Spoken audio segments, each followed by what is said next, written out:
ના હોત તો ખબર નહીં આપણે લોકો શું કરત. શૌર્ય, એટલે જ હું તને કહું છું, જ્યાં સુધી આપણી પાસે કોઈના વિરુદ્ધ ચોક્કસ પુરાવા ના હોય ને ત્યાં સુધી આપણે કોઈના વિશે આવું ના વિચારવું જોઈએ. હા ભાઈ, પણ બધા ઉપર શંકા કરવાની ટેવ પડી ગઈ છે ને, એટલે શું કરું હું? તો એ ટેવ સુધારવી રહી. હા ભાઈ, ચોક્કસ હું પ્રયત્ન કરીશ.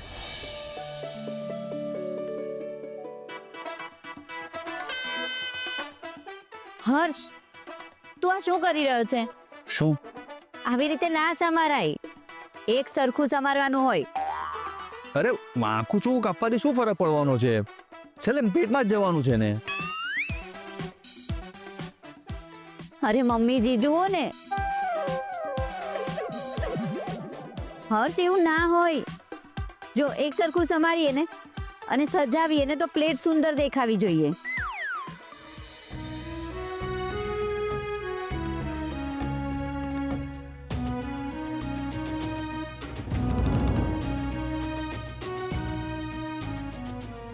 ભાઈ, શું થયું? તમારી આંખોમાં આંસુ કેમ?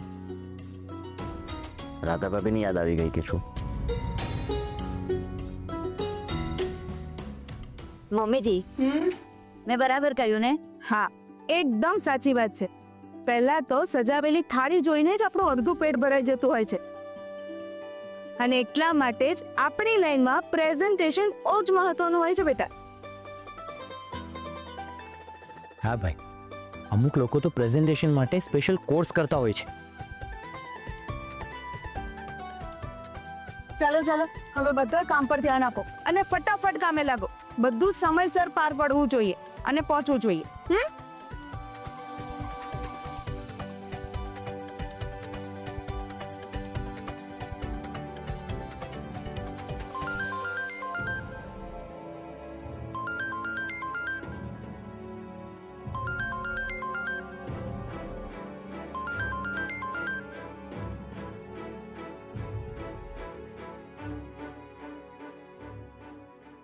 હલો, હા વકીલ સાહેબ. શું? હમણાં? અરે પણ ત્યારે તો તમે કંઈક અલગ વાત કરી હતી. વકીલ સાહેબ, તમે આમ તાત્કાલિક કહેશો તો હું કેવી રીતે પૈસા અરેન્જ કરીશ?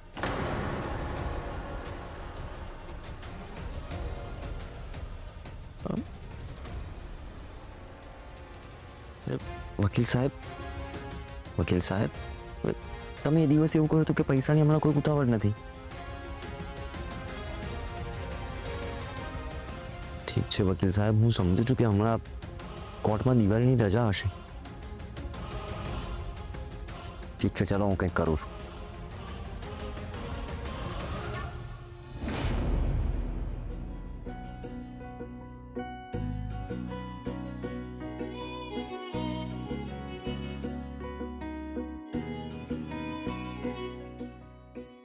મને એ નથી સમજાતું કે તમે અમને બંનેને એમની હેલ્પ કરતા કેમ રોક્યા? હા ભાઈ, હું પણ ક્યારથી એ જ વિચારતી હતી. આજે ઘણા દિવસે ઉર્મિલાબેન અને એના પરિવારના ચહેરા પર મેં ખુશી જોઈ છે. રશ્મિ, એમને પણ ખુશ થવાનો અધિકાર તો છે જ તે. હા હા, આપણે તો ઈચ્છીએ જ છે ને કે એ લોકો ખુશ રહે. અને એ લોકોને આટલો મોટો ઓર્ડર મળ્યો છે તો હું વિચારતી હતી કે આપણે એમની હેલ્પ કરવી જોઈએ. હા ભાઈ, 200 માણસોનું ખાવાનું ખાલી 5 જણા કેવી રીતે બનાવશે? ઉર્મિલાબેનને મેં 500 થી 1000 માણસોની રસોઈ બનાવીને એમને સર્વ કરતા જોયા છે. હું જાણું છું આ ઓર્ડર ઉર્મિલાબેન માટે કંઈ જ નથી. તો પણ મને એમ લાગે છે કે આપણે એમનું કામ થોડું વહેંચી લેવું જોઈએ. લોકોના દુઃખ વહેંચવાના હોય છે રશ્મિ, તો દુઃખ ઓછા થાય. અને એ તો આપણે કરી જ રહ્યા છીએ. આજે ઉર્મિલાબેન અને એમનો પરિવાર ખૂબ ખુશ છે. મને લાગે ત્યાં સુધી એમના પરિવાર સાથે મળીને એમણે આ ખુશી મનાવવી જોઈએ, એટલે મેં તમને ના પાડી. જોયું મિતા, મેં તને કહ્યું હતું ને કે તારા ભાઈ પાસે દરેક સવાલોના જવાબ હોય છે. પણ આમાં મેં કંઈ ખોટું કીધું હોય તો મને કહો. ના ના ના મારા પતિ ક્યારે ખોટા હોય જ ન શકે. હા, મારા ભાઈ ગ્રેટ છે. હા બસ હવે બસ. હા હું શું કહું છું, જો તમારી પરમિશન હોય તો અમે એમની માટે કોફી લઈને જઈ શકીએ? ઓફકોર્સ યસ, હું પણ આજ કહેવાનો હતો. ભાભી તમે બેસો, હું બનાવી દઉં છું.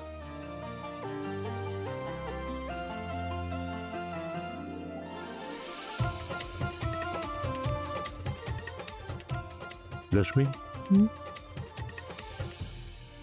આજે ઘણા સમયે રાધાના પરિવારના ચહેરા ઉપર મેં ખુશી જોઈ. મારી રાધા પર ત્યાં ખુશ હશે ને? હા, આજે રાધા ખૂબ ખુશ હશે. મેં સાચું કહું, તમે રાધાએ આપેલું વચન ખૂબ સારી રીતે નિભાવી રહ્યા છો.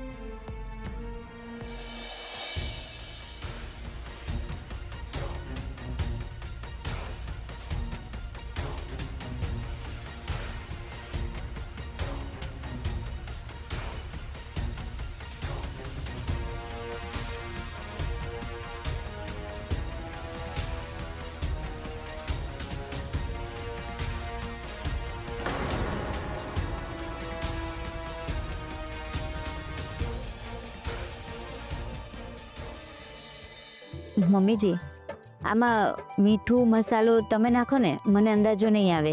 અરે તું તારા અંદાજથી નાખ ને. ના મમ્મીજી, મને ડર લાગે છે ક્યાંક મીઠું વધારે પડી ગયું તો.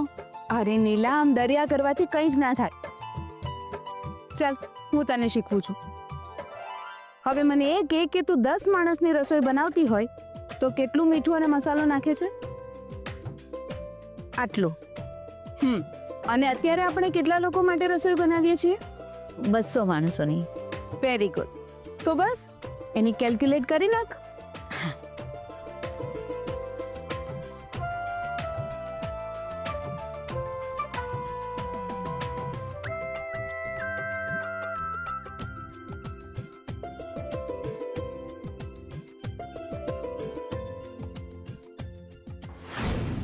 કેલ્ક્યુલેટ કર અને ખબર પડી જશે કે કેટલું મસાલો અને કેટલું મીઠું જાય છે. કર્યું? હા મમ્મીજી. Very good. ચાલ નાખ હવે.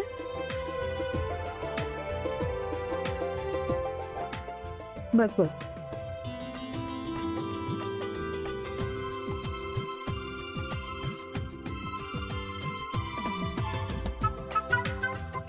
જો આપણે કેલ્ક્યુલેટ કર્યું હોય ને, એનાથી બધી વસ્તુ થોડી થોડી ઓછી નાખવાની, એટલે જ્યારે બની જાય તો ટેસ્ટ કરી શકાય, અને કંઈ ઓછું વધારે હોય તો સ્વાદ અનુસાર પછી ઉમેરી શકાય.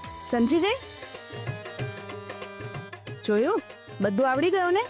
ખાલી ખાલી ડર્યા કરતી હતી. હા મમ્મીજી.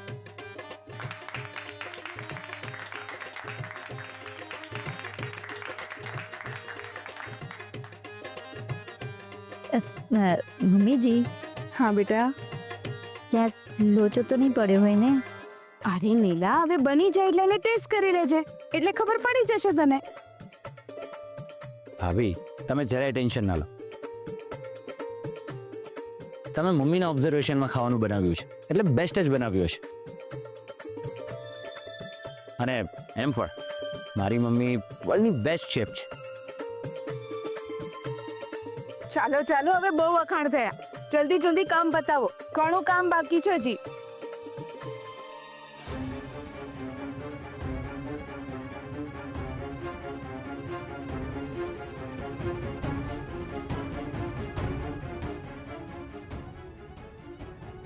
યા શ્યોર, આજે દિવાળી સેલિબ્રેશનની પાર્ટી તો થશે જ, અને એ પણ મારી સૌથી મોટી હોટલમાં. હા, મેં બધા VIPsને ઇન્વાઇટ કરી દીધા છે, અને તમારે પણ ફૂલ ફેમિલી સાથે આવવાનું છે.